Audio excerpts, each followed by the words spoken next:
En este video les vamos a hablar sobre el ADN, molécula de la herencia. Moléculas de ADN. El ADN consta de 4 pequeñas unidades llamadas nucleótidos. Cada nucleótido del ADN tiene 3 partes: un grupo fosfato, un azúcar llamado desoxirribosa y una de las 4 bases nitrogenadas: adenina, guanina, timina o citosina. Todos los nucleótidos de una hebra de ADN tienen la misma orientación, por tanto, los 2 extremos de la hebra son diferentes. Un extremo tiene un azúcar libre, es decir, que no está enlazada, y el otro extremo tiene un fosfato libre sin enlazar. Las hebras del ADN no son rectas, sino que giran una alrededor de la otra, de modo que forman una doble hélice que asemeja una escala doblada a lo largo, con el aspecto de una escalera de caracol. Veamos más de cerca los pares de bases que forman los peldaños de la escalera de la doble hélice. La adenina forma enlaces de hidrógeno únicamente con la timina y la guanina forma enlaces de hidrógeno solo con la citosina. Estos pares de adenina-timina y citosina-guanina se forman pares de bases complementarias. Todas las bases de las hebras de una doble hélice de ADN son complementarias unas de las otras. Por otro lado, con respecto a la codificación del ADN, se dice que en una hebra de ADN las 4 bases pueden disponerse en cualquier orden, y cada peculiar secuencia de bases representa un conjunto único de instrucciones genéticas. De tal forma, en un tramo de ADN de tan solo 10 nucleótidos, tiene más de 1.000.000 de secuencias posibles de las 4 bases.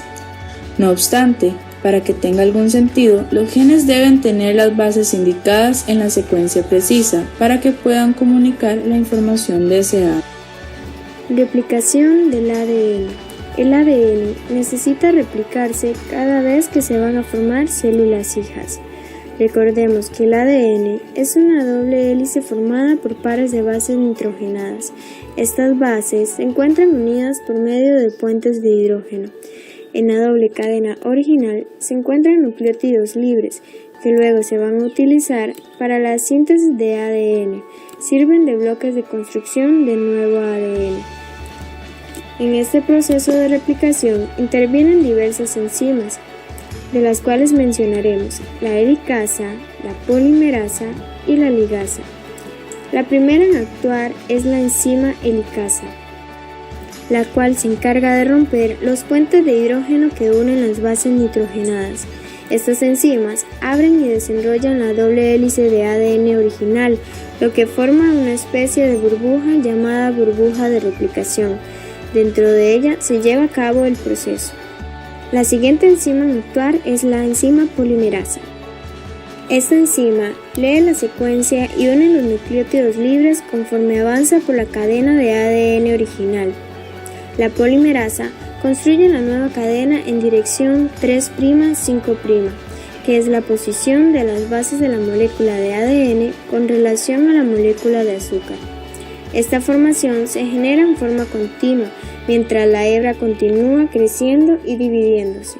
Esta cadena se produce continuamente porque la ADN polimerasa se mueve en la misma dirección que la horquilla de replicación. Se libera energía, el grupo fosfato se une al grupo OH libre y se forman los puentes de hidrógenos. La otra cadena realiza el proceso en forma opuesta, de 5' a 3'.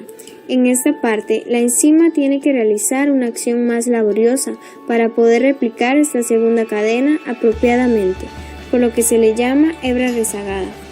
La polimerasa va agregando pequeños fragmentos de ADN. Por último, actúa la enzima ligasa, que es importante en la corrección de errores cuando la polimerasa copia mal las cadenas de nucleótidos.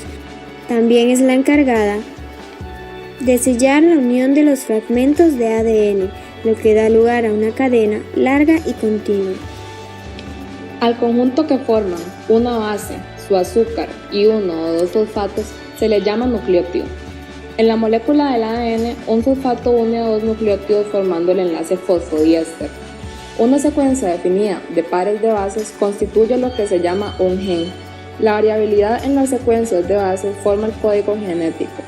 En los genes de un organismo está la información precisa, que al ser descifrada permite construir las piezas necesarias para que funcionen las diferentes máquinas que en su conjunto forman una célula.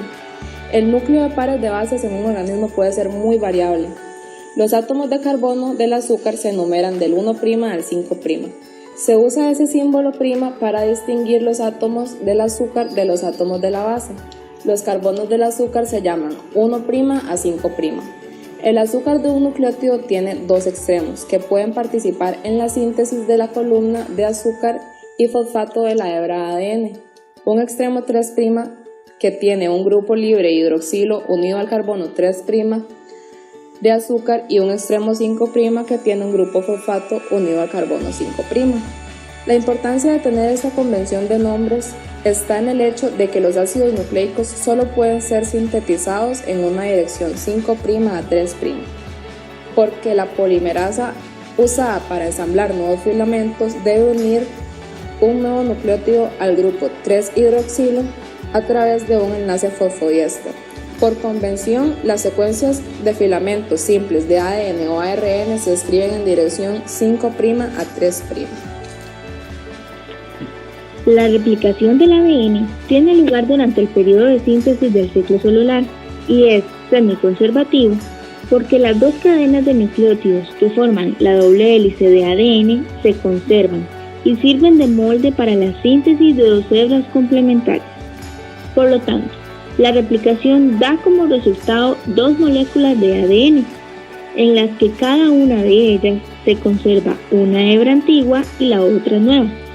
En otras palabras, la replicación semiconservativa consiste en que el ADN original sintetiza una hebra nueva, por lo tanto el proceso es semiconservativo.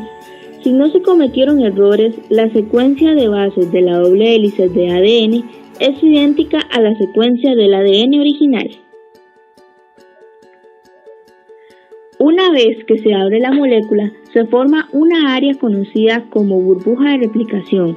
En ella se encuentran las horquillas de replicación. Por acción de la ADN polimerasa, los nuevos nucleótidos entran en la horquilla y se enlazan con el nucleótido correspondiente de la cadena de origen, adenina con timina y citosina con guanina. El ADN se replica en toda su longitud por confluencia de las burbujas. Las burbujas de replicación se forman a partir de las dos horquillas que se forma una en cada extremo. Estas burbujas se expanden en múltiples lugares a lo largo de la molécula del ADN, aumentando considerablemente la velocidad de replicación.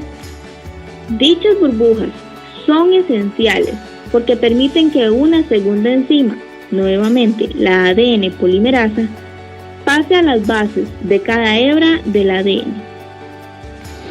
Como se mencionó anteriormente, el emparejamiento específico de las bases es fundamental para la replicación del ADN y deben cumplirse ciertas reglas de emparejamiento de las bases para que la síntesis de ADN sea perfecta. Pero algunas veces las cosas no salen como se espera y hay ocasiones muy pocas y raras en las que la formación del ADN va a sufrir cambios en la secuencia de bases y estos cambios suelen dar por resultado un gen defectuoso, una mutación. Además, algunas condiciones ambientales pueden producir daños en el ADN. Por ejemplo, ciertos compuestos químicos como los que forman el humo del cigarro, o algunas formas de radiación como los rayos ultravioleta y los rayos X, que forman radicales libres, y estas condiciones aumentan la frecuencia de errores en el emparejamiento de las bases. Aunque las enzimas reparadoras de la célula casi que arreglan estos cambios, se vuelve inevitable que no queden errores. Tipos de mutación. Número 1. Sustitución de nucleótidos o mutaciones puntuales. Son cambios de nucleótidos individuales en la secuencia del ADN. La mutación puntual provoca anemia falciforme. Número 2. Mutación por inserción. Dentro de la secuencia del ADN se introducen nucleótidos adicionales, interpuestos entre los que ya habían, alargándose correspondientemente la cadena. Produce la formación de tripletes. Un triplete está formado por la unión de 3 nucleótidos. Es desde este momento en donde ya existe la información genética. 3. Mutación por supresión. Este tipo de mutación sucede cuando se eliminan uno o más pares de nucleótidos, lo que significa que se elimina un segmento del cromosoma. Como se muestra en la imagen, el cromosoma se vuelve más pequeño. Este tipo de mutación provoca el síndrome de Prader-Willi. Este síndrome consiste en la carencia de un gen en el cromosoma 15. Las personas que padecen de este síndrome tienen las siguientes características: ojos almendrados, estrabismo leve, labio superior delgado, comisura del labio superior hacia abajo. La mayoría de personas tienden a padecer de sobrepeso. 4. Mutación por inversión. Este tipo de mutación consiste en que una sección del cromosoma se invierte, provocando una vuelta de 180 grados y se vuelve a acomodar en su lugar.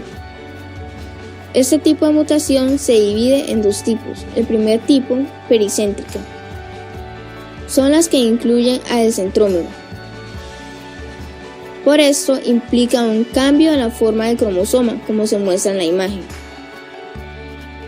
El segundo tipo, paracéntrica, no incluyen al centrómero, por lo que su forma no se ve afectada, sigue siendo la misma.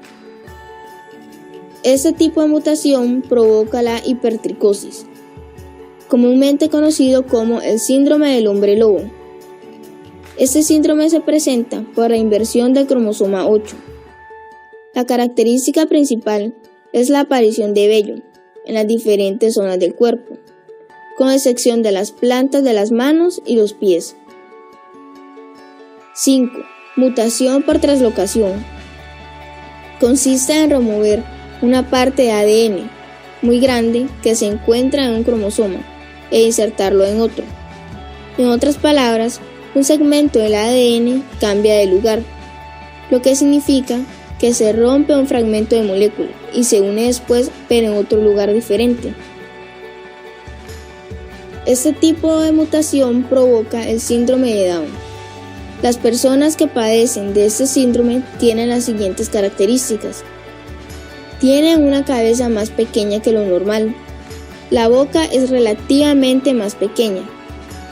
La lengua tiene una tendencia a salirse hacia afuera, debido a su boca pequeña. El cuello es normalmente corto y ancho. De esta manera se concluye con el capítulo 11. ADN, la molécula de la herencia.